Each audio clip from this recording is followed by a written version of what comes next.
नमस्कार आप सभी को। मेरा नाम अंकित वर्मा और आप देख रहे हैं मेरा चैनल नॉलेज स्टोर। आज का जो हमारा लेक्चर रहेगा उसमें हम इंजीनियरिंग साइंस के स्ट्रेंथ ऑफ मटेरियल वाला पार्ट जो है उसको सॉल्व करेंगे। तो जो 2021 में क्वेश्चन पेपर आया था इंजीनियरिंग साइंस के, मेरे को लगता है कि कहीं भी सॉल्यूशंस अच्छे से नहीं मिलते हैं, कोई ना कोई डाउट रहता है और कोई स्टैंडर्ड बुक नहीं है जहाँ पर एक्यूरेट सॉल्यूशन आपको मिले, ना ही कोई चैनल पे भी ज़्यादा मेरे को लगा कि इसके सॉल्यूशन प्रोवाइड किए जाते हैं। लेकिन इसीलिए क्योंकि लेकिन इसके जो क्वेश्चंस हैं बहुत ही अच्छे होते हैं। गेट में इसका कंसेप्ट यूज़ हुआ है या आगे भी हो सकता है। जो इसमें क्वेश्चंस आते हैं बेहतरीन क्वेश्चंस होते हैं, उन्हीं को हम सॉल्व करेंगे। हमने अब तक पार्ट 1 बनाया है इसका। उसमें हमने कुछ 5-6 क्वेश्चंस किए थे, आई थिंक 2 मार्क्स वाले क्वेश्चंस जो थे। इस लेक्चर में भी हम लोग कोशिश करेंगे, तो ज़्यादा समय नहीं वेस्ट करेंगे हम लोग और क्वेश्चन को उठाएंगे। ये क्वेश्चन पेपर मैंने आई थिंक यहाँ तक पार्ट 1 में करा दिया था। अब हम आगे चलते हैं। क्वेश्चन आपको दिख रहा होगा, इसने कहा कि कोई हैमर है जिसका वजन 1 किलो है, is use to break an almond shell. Fruit को तोड़ने के काम आता है 1 किलो का हैमर। वेलोसिटी टाइम ग्राफ दिया है इसने, इतना ये है वेलोसिटी का, और टाइम का ग्राफ इतना दे दिया है इसने। यानी कि वेलोसिटी अगर इस पर्टिकुलर पॉइंट से मैं देखूँ, इस पॉइंट से यहाँ तक दी है, वही हमारी यूज़फुल रहेगी। इसने क्या कहा, जो शेप और फोर्स टाइम ग्राफ का उसे हम ट्रायंगल की तरह ले लेंगे। दिखाया तो ऐसे, लेकिन हम इसको एक ट्रायंगल मानेंगे। While a force of 300 newton is required to break the shell. 300 newton का फोर्स लगा, टूट जाएगा ये। While a force of 200 newton will not be able to break it, उसको तोड़ नहीं पाएगा, but just introduce a crack, उसमें क्रैक आ जाएगा। Which one of the following events will happen, ये इसने दिया है। मैं कोशिश करता हूँ इसको सॉल्व करने की। इसको कोशिश करते हैं हम लोग। क्वेश्चन ठीक ठाक है, बेहतरीन लेवल का भी नहीं कह सकता, लेकिन फिजिक्स का क्वेश्चन है SC वर्मा का।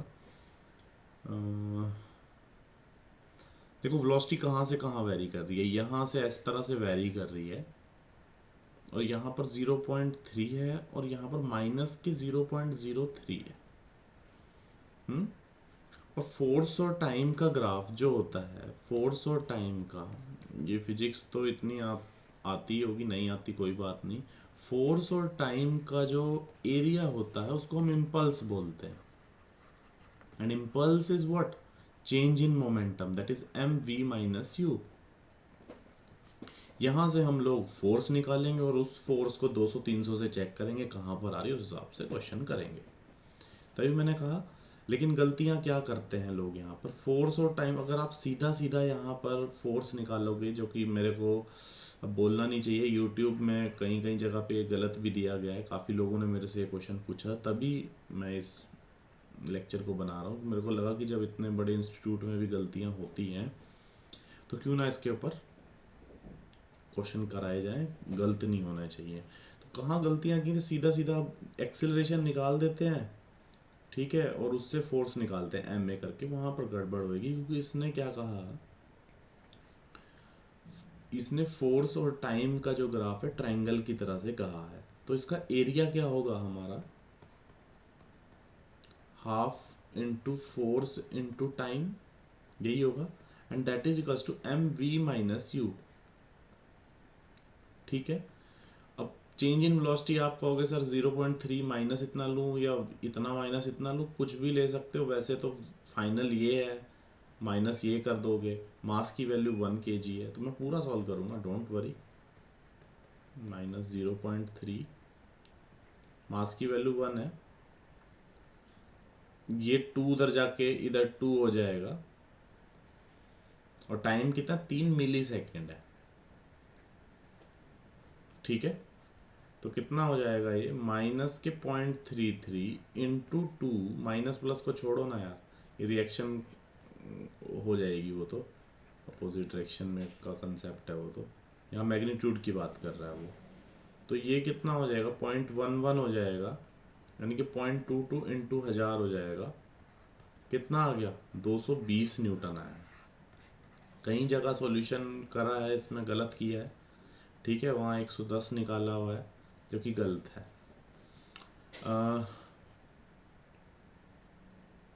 क्वेश्चन पे आते हैं। तो अब हम ऑप्शन पढ़ते हैं। 220 आया है। अब क्या है 220 में, देखो तोड़ तो ये पाएगा नहीं क्योंकि 300 न्यूटन का चाहिए, लेकिन 200 न्यूटन का फोर्स जो होगा वो उसको ब्रेक नहीं कर पाएगा, उसको क्रैक कर पाएगा। यानी कि बीच वाली रेंज में है ये, क्रैक लाने की रेंज में है ये, तोड़ नहीं पाएगा। सिंपल सी बात है, 220 आया है ना, so answer will be A. The almond shell will,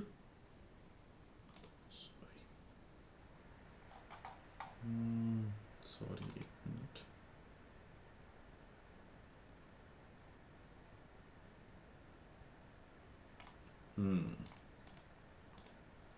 क्या आया ऑप्शन हमारा, almond shell will crack but not break. Answer check कर लेते हैं 15th का, that is a.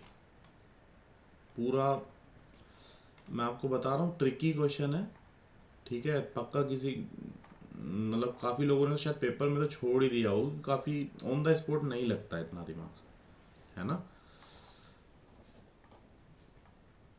Next question की तरफ आते हैं हम लोग। A rigid circular disc of radius 0.2 metre and mass 10 kg rolls without slip on the ground at a. Without roll without slipping का क्वेश्चन है ये। बहुत क्वेश्चन मैंने इसमें लेक्चर सीरीज बनाई है, आप एक बार देखिएगा मैकेनिक्स की प्लेलिस्ट में जाके, ऐसे क्वेश्चन आपको बहुत सारे मिलेंगे। कम से कम भी 10 लेक्चर मैंने ऐसे बनाए होंगे। The coefficient of static friction mu between the ground and the disc is 0.7।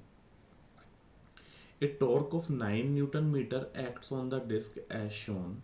Given acceleration due to gravity को आपको g का 10 लेना है। The force of friction in newton acting on the disc is.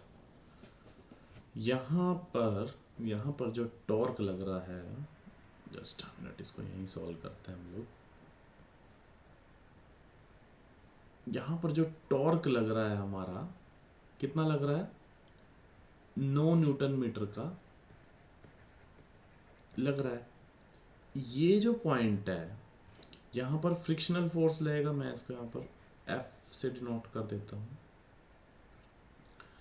और देखो जब टॉर्क लग रहा है तो कुछ ना कुछ अल्फा होगा, है ना, अल्फा होगा। अल्फा से हम एक्सिलरेशन निकाल देंगे। हमें क्या चाहिए, फोर्स ऑफ फ्रिक्शन चाहिए, है ना। डीएलएम्बर्ट प्रिंसिपल से मैं इसको सॉल्व करने की कोशिश करूंगा, ठीक है। तो सबसे पहले अगर आपको डीएलएम्बर्ट प्रिंसिपल आता हो, मैं आपको बताऊं, इस पॉइंट पे जो मोमेंट होगा, मोमेंट इस पर्टिकुलर पॉइंट पे दैट विल बी, यहाँ पर हम क्या लगा लेंगे, मोमेंट ऑब्वियसली 9 दिया है, लेकिन इसकी वैल्यू होगी कितनी, इस पर्टिकुलर ए इंटू अल्फा। यानी कि मुझे इस पॉइंट पे मोमेंट ऑफ इनर्शिया चाहिए, मैं यहाँ से अल्फा निकालूंगा। अल्फा निकालने से क्या होगा, क्योंकि यहाँ पर एक्सिलरेशन, बॉडी किसी ना किसी एक्सिलरेशन से अगर ये जाएगी, मान लेते हैं यहाँ का सेंटर ऑफ ग्रेविटी का जो एक्सिलरेशन है वो ए है, तो अगर बॉडी इस एक्सिलरेशन से मूव कर रही है आगे की साइड, ठीक है, तो यहाँ पर फोर्स कितना लगेगा डीएलएम्बर्ट प्रिंसिपल के, एम ए, और ए की वैल्यू क्या होती है, आर अल्फा होती है। तो यहाँ से फ्रिक्शनल फोर्स की वैल्यू क्या हो जाएगी, एम आर अल्फा हो जाएगी। सो मेन मुद्दा यहाँ पर क्या है, रेडियस भी दिया है 0.2, मास भी 10 किलो का दिया है, अल्फा निकालना है। बहुत क्वेश्चन मैंने कराए हैं ऐसे, सो इसीलिए मैं थोड़ा फास्ट फॉरवर्ड चल रहा हूँ इसमें। इस पॉइंट पे मोमेंट ऑफ इनर्शिया क्या होगा, mr²/2 तो इसका होता ही है डिस्क का, प्लस इसमें हम पैरेलल एक्सिस थ्योरम लगाएंगे, mr² और जोड़ दूंगा, दैट विल बी 3/2 mr²।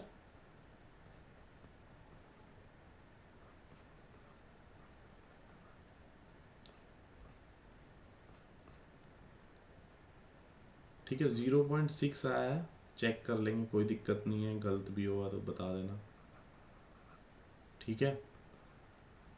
आई की वैल्यू आ गई है, और ये किसके, आई अल्फा इक्वल्स टू क्या होता है, ये इस प्रिंसिपल से I alpha equals to net torque that is 9, so alpha equals to 9/0.6, यहाँ पर आ गया 10 और ये 90/15 रेडियन पर सेकंड स्क्वायर आ जाएगा अल्फा की वैल्यू। तो फोर्स ऑफ फ्रिक्शन कितना आ जाएगा, एम आर अल्फा मैंने बताया, ये सीधा सीधा याद भी रख सकते हो इस टाइप के क्वेश्चन के लिए आप। ठीक है, एम की वैल्यू 10 है, रेडियस 0.2 है और अल्फा की वैल्यू 15 आई है, यहाँ से गया 10। सो कितना आ गया फोर्स की value, force of friction 30 Newton.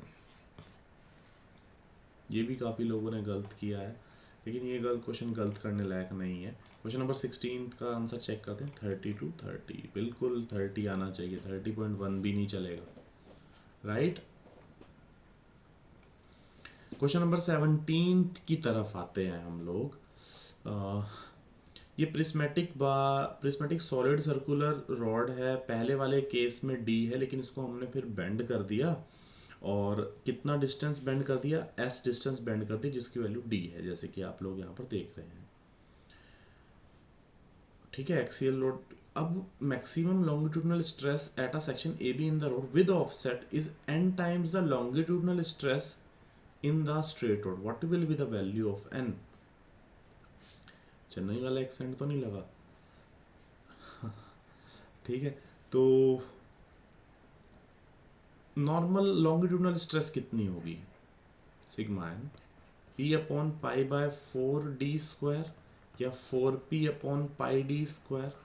ये तो नॉर्मल रही, normal longitudinal stress without offset. With offset की वैल्यू कितनी रहेगी, इसमें लॉन्गिट्यूडनल तो लगी रही है प्लस बेंडिंग लगेगी, right, that will be MI/y sigma B, right. समझ रहे होंगे मेरी बात को आप। तो इसके अंदर एक बेंडिंग स्ट्रेस लग रही होगी, राइट, इस ए बी सेक्शन में, प्लस ये तो लगी रही है, तो 4P/πd² तो लगी रही है, प्लस और ये इसेंट्रिक लोडिंग का क्वेश्चन है, आप प्लेलिस्ट में जाइएगा और 2 लेक्चर मैंने इसके ऊपर बहुत अच्छे से बना रखे हैं, इसेंट्रिक लोडिंग के ऊपर। तो बिलीव नहीं होगा कि ये सभी के सभी क्वेश्चन हम सॉल्व कर चुके हैं पहले। ठीक है, तो ये कितना होगा, m की वैल्यू कितनी होगी, p इंटू, अगर मैं p इंटू डी होगी, i की वैल्यू कितनी होगी, π/64 d⁴, और y कितना होगा इसका, d/2, राइट। सिंपल है, y कितना होता है, न्यूट्रल एक्सिस यहाँ है, यहाँ से यहाँ तक की दूरी, तो जी ये कितना आ जाएगा हमारा, DMI/y, ठीक है ना, m, ओहो ओहो ओहो ओहो ओहो सॉरी, यहाँ पर आई आएगा, हो जाता है कई बार।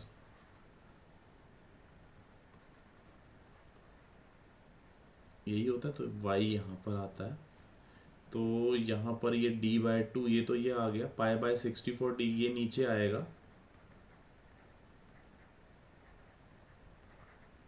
और यहाँ पर कितना आएगा, d/2 आएगा, 64 ये कितना आ जाएगा, d² से यहाँ d⁴ है तो d² हो जाएगा, 64 ऊपर जाएगा तो यहाँ पर 32 आ जाएगा, टोटल मिला के मेरे को जो दिख रहा है 36/πd² आ जाएगा। ठीक है, जब आप इसको बेंड करो, जब आप इसको खींचोगे ना, तो यहाँ पर टेंसाइल स्ट्रेस ही लगेगी, याद रखना है ना, दिस प्लस दिस, है ना, इस टाइप से होता है। लेक्चर में देखिएगा, पूरा इसको नहीं मैं बता सकता हूँ। तो यहाँ पर 36 आ गई है और वो 4 है, इन दोनों का रेशियो करोगे तो कितना आ जाएगा, यही बताया ना इसने, maximum at this with offset 36P/πd² equals to n times of 4P/πd²। No, n की वैल्यू कितनी आ गई, नो 9, राइट। देखें इसको भी, लग तो रहा है आंसर सही है, बिल्कुल 17 का आंसर नो है। एक और क्वेश्चन देखते हैं। A naturally curved steel beam A B having Young modulus इतना giga pascal, area area moment of inertia इतना एंड रेडियस इतना is subjected to a vertical load P 100,000 newton at B, इस point पे लग रहा है, और the end A at theta, theta कितना है 90 डिग्री पे रिजिडली फिक्स्ड है। The bending strain energy of the beam is newton metre में हमने निकालनी है। सबसे पहले बेंडिंग मोमेंट कितना होगा ये देखो पहले तो। ये R है, इस पर्टिकुलर मोमेंट पे फिक्स है ना, जब ये थीटा है, मैक्स कितना है, ये 90 डिग्री है थीटा, जीरो से लेके कहाँ तक वेरी कर रहा है, 90 डिग्री तक वेरी कर रहा है। तो इस पर्टिकुलर मोमेंट पे R के टर्म्स में अगर मैं बात करूँ, बिकॉज ये R है, तो ये वाली वैल्यू कितनी होगी, R cos थीटा होगी, ये वाला डिस्टेंस, और ये कितना होगा OA। बताओ मेरी बात समझ में आ गई आपको। तो मोमेंट कितना होगा, P into R sine theta हो जाएगा। बताओ समझ आई बात। अब इसने हमसे स्ट्रेन एनर्जी पूछी है। अच्छा एक बात देखो, ये जो ए बी इसने कर्व्ड बीम दी है ये वाली, अगर मैं इसका यहाँ पर छोटा सा ये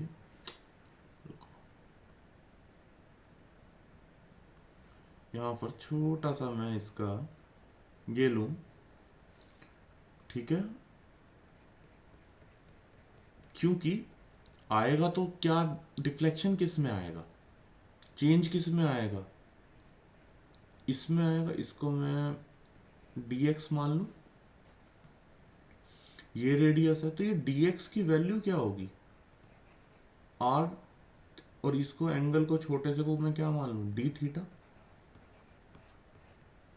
एक्चुअली में वेरी क्या कर रहा है, एंगल वेरी कर रहा है, और इस एंगल वेरी से मतलब क्योंकि जो स्ट्रेन एनर्जी, मेरी बात सुनिए, स्ट्रेन एनर्जी का फॉर्मूला क्या होगा, m²ds/2EI, ये होता है। अब ये ds तो यहाँ पर कुछ हम निकाल नहीं सकते ना, लेकिन इस ds को r d थीटा के टर्म्स में तो कर सकते हैं ना, और एंगल कहाँ से वेरी करा देंगे हम लोग, m की वैल्यू भी, अब पूरा तो मैं नहीं सॉल्व करने वाला, इंटीग्रेशन से बाहर क्या आएगा, ये बाहर आ जाएगा इंटीग्रेशन, हाँ m कहाँ से ले लोगे यार बाहर, सॉरी, देखो सॉल्व करते हैं इसको, टेंशन नहीं लेने का। देखो m की वैल्यू कितनी है, I think p r sine theta i है, बस होगा ऐसा ही। एंगल कहाँ से कहाँ वेरी कर रहा है, 0 से लेके π/2 तक वेरी कर रहा है। m की वैल्यू यही होगी p² r² sin² theta m²।